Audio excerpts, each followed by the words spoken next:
With the increase in no-till and zero-till farming systems, the need for alternative methods of weed control is also rising.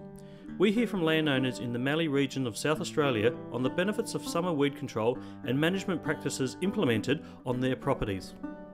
Weeds are the number one enemy in summer, and in the past, we've mainly looked at summer weed control just to eliminate viney type weeds so we can get through with the cedar. But now we know that there's more to summer weed control. It's about bringing the weed bank down. It's about conserving moisture.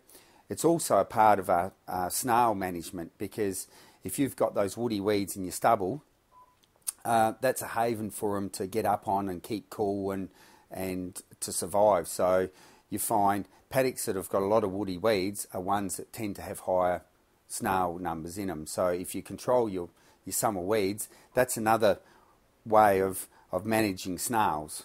Well, it's influence managing snails. So it's not only just being able to get through the paddocks with our cedar, it's also on moisture retention and snail control.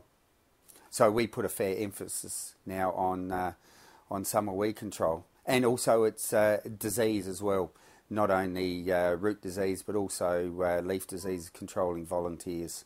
I don't think we ever gain 100% control on any weeds. We target one particular weed one year, and we find 1 or 2 years down the track that another weed raises its head because that weed is given an opportunity to multiply because we're targeting something else.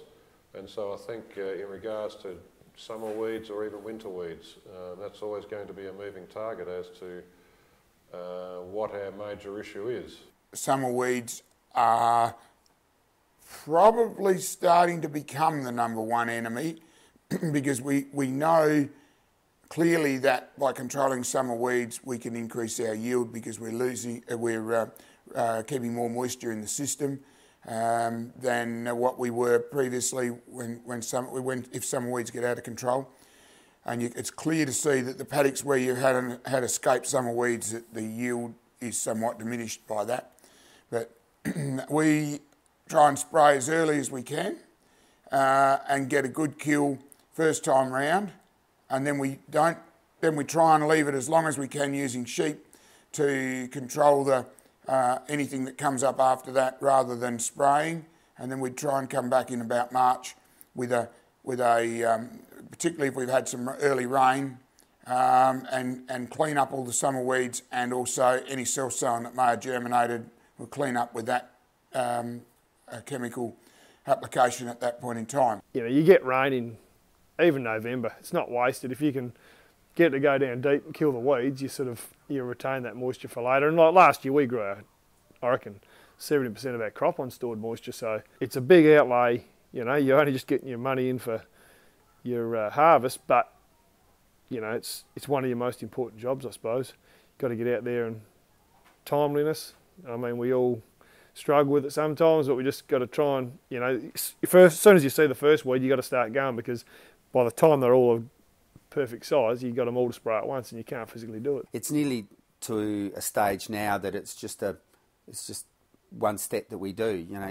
It's not a matter of if we go and spray the paddock, it's a matter of when we spray it. And normally we like to try and get away with as little as possible.